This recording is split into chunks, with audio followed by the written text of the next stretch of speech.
Standard में नहीं है कि जिस बच्चे की मां कम पढ़ी लिखी है, पिता कम पढ़े लिखे हैं, उनका नामांकन नहीं होगा।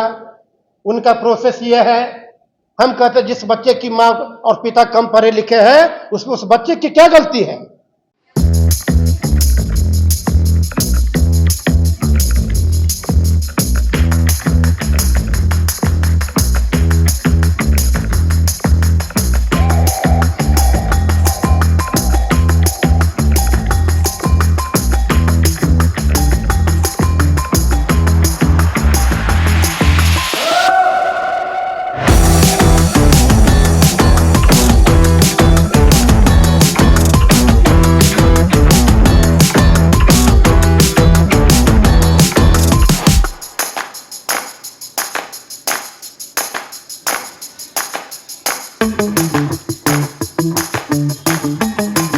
खुद के बारे में बतला दूं, मैं आर.एस. राठौर, मूलतः मैं 17 ईयर तक कोचिंग के माध्यम से विद्यार्थियों को डिफरेंट जॉब में भेजने का मेरा पेशा रहा है। राठौर क्लासेज भिखना पहाड़ी।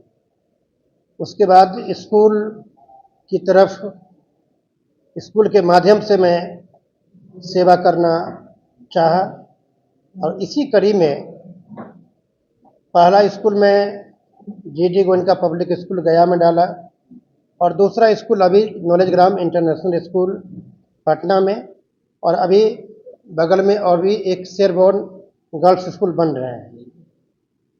मैं बताना चाहता हूँ नॉलेज ग्राम इंटरनेशनल स्कूल का कॉन्सेप्ट क्या है। मूलतः हमारे देश में जो बौद्धिक क्षमता है, उस बौद्धिक क्षमता के वजह से हम लोग पूरे विश्व में जाने जाते रहे हैं। तक्षशिला, विक्रमशिला यूनिवर्सिटी उस समय जीने के लिए जो स्किल चाहिए, जैसे कि वैदिक शिक्षा जिसको कह सकते हैं, उसकी शुरुआत सर्वप्रथम हुआ। लेकिन पढ़ाई के रूप में पहला यूनिवर्सिटी नालंदा यूनिवर्सिटी हुआ, जिसका नाम, जहाँ पर पूरे विश्व से बच्चे हमारे यहाँ पढ़ने आते थे। एक वाकया, छोटी सी घटना मैं बता दूं। एक बार बख्तियार खिलजी की तबीयत खराब हुई और कोई भी वैद्य सही नहीं कर पा रहे थे, तो उन्हें सलाह दिया गया कि नालंदा यूनिवर्सिटी में एक वैद्य है राहुल करके, आप उनसे सलाह लें। लेकिन वो इंडियन को इतना कमज़ोर समझते थे और इतना अविकसित समझते थे, उन्होंने इससे मना कर दिया। फिर उनकी तबीयत जब ज़्यादा खराब होने लगा तो उन्हें राहुल वैद्य से मिलकर कुरान में लेप लगाया गया औषधि का, और कुरान पढ़ने के दौरान जो हम लोग आमतौर पर जीभ का सहायता लेते हैं, तो वो अंदर गया औषधि और वो ठीक हो गए। तो उनको ऐसा शौक लगा कि इंडियन एजुकेशन इतना ऊपर है, इंडियन का मेडिकल साइंस इतना ऊपर है। उन्होंने नालंदा यूनिवर्सिटी में आग लगा दी और पुस्तकालय धुआं करके जलते रहा, महीनों तक जलता रहा। तो हम लोग को गुलामी में जकड़ा गया, हमें गुलाम बनाया गया, और आज भी उस गुलामी से हम लोग बाहर नहीं निकल पाए हैं। गुलामी से बाहर नहीं निकल पाए, इसका मेरा मतलब ये है कि आज जो प्रोसेस है, हम लोग जो पहले शोध करते थे, वो शोध करने की जो प्रोसेस विद्या थी हमारी, उसको समाप्त कर दिया गया। हमारे यहाँ ये सिस्टम मैकाले एजुकेशन सिस्टम के दौरान में ला दिया गया अंग्रेज के द्वारा कि जो पढ़ने में, कहने का मतलब जो रटने में ज़्यादा तेज है वो अच्छे विद्यार्थी है, जो रटवाने में ज़्यादा अच्छा है वो अच्छा टीचर है। उस रटे हुए को जो ज़्यादा उतार दे एग्जाम में, तो वो अच्छे स्कोरर हो गए।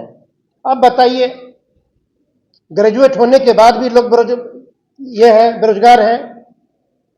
इस पद्धति को, यानी कि आज भी हम मानसिक रूप से गुलाम हैं। हमें बताया जाता है, बचपन में सिखाई गई है, तो बचपन किताबों में ये हमें सिखाया जाता है जी फॉर जेंटलमैन। वहाँ एक फोटो लगा है, हैट पहना है, टाई पहना है, कोट पहना है, और हमें बताई जाती है जी फॉर जेंटलमैन। तो बच्चों के मस्तिष्क में जेंटलमैन का फिगर वैसा बनता है, और उसके माता पिता कितना भी बड़ा जेंटलमैन हो, लेकिन वो जेंटलमैन नहीं मानेगा, क्योंकि उसके दिमाग में जेंटलमैन वो है। हमें सिखाया जाता है कि दिन का उल्टा रात होता है।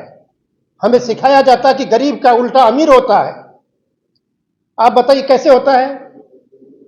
ये हमें गुलामी के जंजीर से बाहर निकलने नहीं देने की ये कोशिश आज भी हमारे।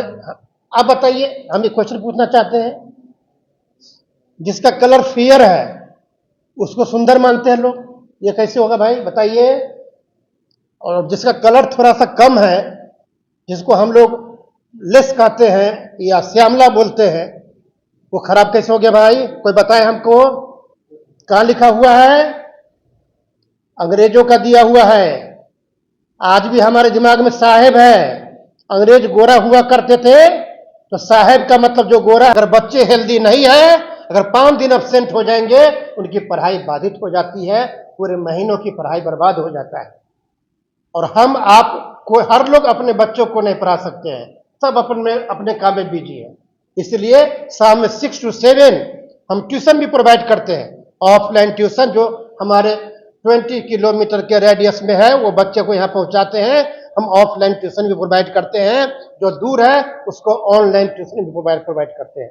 कहीं से बाहर से कोई हेल्प लेने की जरूरत नहीं है। अब तीसरी बात यह है, हमारी जोर लैंग्वेज पर है, क्योंकि इंडिया में जो अपॉर्चुनिटीज है अच्छा हो, आने वाले दिन में भी अच्छा हो, लेकिन जो बच्चे आज छोटे हैं उन्हें 10 साल 12 साल के बाद में मार्केट में उतरकर चैलेंज को एक्सेप्ट करना पड़ेगा।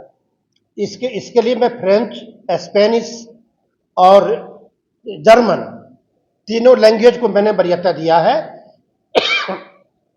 और पूरी पढ़ाई को मैं एक वर्कशॉप की तरह प्रैक्टिकलिज्म के आधार पर सेट किया है। हाइपोथेटिकलिज्म और थियोरिटिकलिज्म से काम नहीं चलेगा। हम विरोधी है अंग्रेजों का, जो आज भी हमें गुलामी मानसिकता, ये हमारी मानसिकता को गुलाम बनाए हुआ है। इससे हमें बाहर निकलने की जरूरत है। हम सभी युवाओं को प्रेरित करते हैं, एक मुहिम है। अभी एक हमारे भाई ने क्वेश्चन पूछा कि नामांकन की क्या प्रक्रिया है। नामांकन की हमारे यहाँ कोई प्रक्रिया नहीं है। हम उस बच्चे को हम बनाएंगे। नामांकन की प्रक्रिया है, हम बच्चे को पहले एक बेसिक टेस्ट लेते हैं कि बच्चे अभी किस स्टैंडर्ड में जा सकते हैं, उसमें डालकर उस पर हम मेहनत करते हैं। और बता दूं, मैं प्रत्येक 15 दिनों पर पेरेंट को मैं बुलाता हूं। मेरा एक टीम है, R&D टीम है, रिसर्च एंड डेवलपमेंट टीम है, जो पेरेंट को बुलाते हैं और दिखाते हैं कि देखिए आपके बच्चे आज इस लेवल पर है और आप क्या देखना चाहते हैं।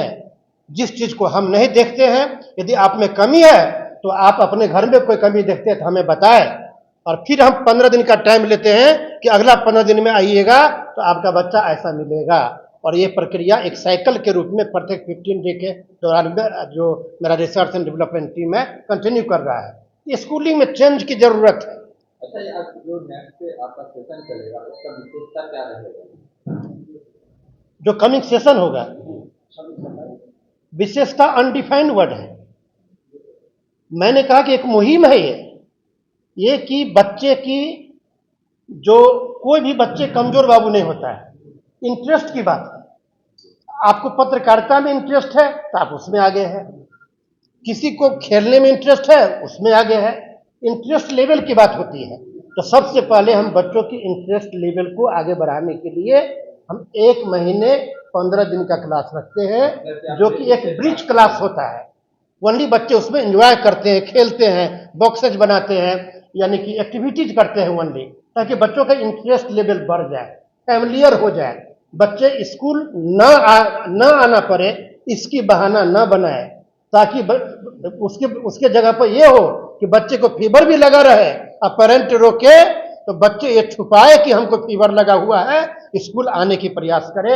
ये माहौल बनाने की जरूरत है। नामांकन के लिए जो आप टेस्ट होते हैं जी, तो वो पता कैसे चलेगा कि कब से है और कब टेस्ट देना है?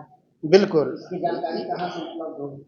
ये वेबसाइट से भी आप जानकारी इकट्ठा कर सकते हैं, और जी हाँ, वेबसाइट के माध्यम से पता कर सकते हैं।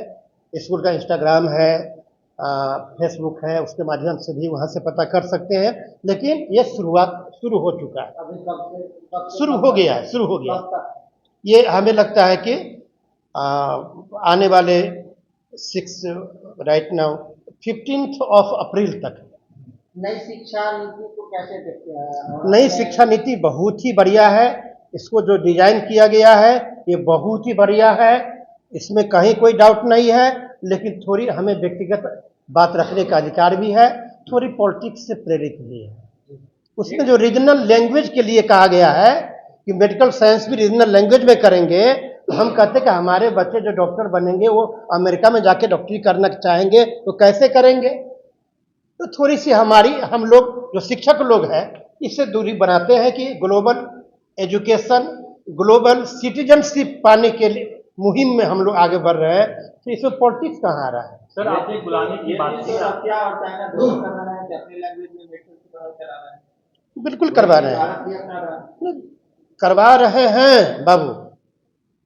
आप चाइना करवा रहे हैं तो आंख मूंद कर ब्लाइंडली चाइना को आप अपने आप से आगे क्यों देखते हैं? हो सकता है कि चाइना इंटरनेशनल लैंग्वेज के और बढ़ावा और देते अपने बच्चों को, हो सकता है आज से भी आगे रहे। सर, आपने गुलामी की क्योंकि आप अभी पटना में हैं बाबू, आपको जाना पड़े सपोज लंदन, हो सकता है इससे बेहतर मौका मिल जाए। इसे देखना पड़ेगा हम क्या थे पहले, हमारा स्थान विश्व में कहां पर था, ये बताना पड़ेगा बच्चों को अपनी मूल स्थिति। वो बच्चे, हमारा देश क्या था, हम क्या है, ये बच्चों को बताना पड़ेगा। बच्चा धीरे धीरे, एक दिन में नहीं होगा लेकिन एक दिन जरूर होगा।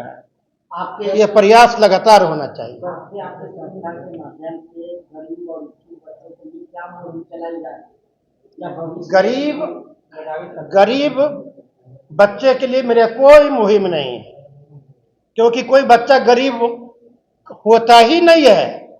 आपसे हम हाथ जोड़ के आग्रह करते हैं कि बच्चे को गरीब आज से कहना बंद कर दे। आप भी हमारे सामने बच्चे हैं, न जाने 10 साल के बाद में आप क्या बन जाएंगे, को किसने देखा है?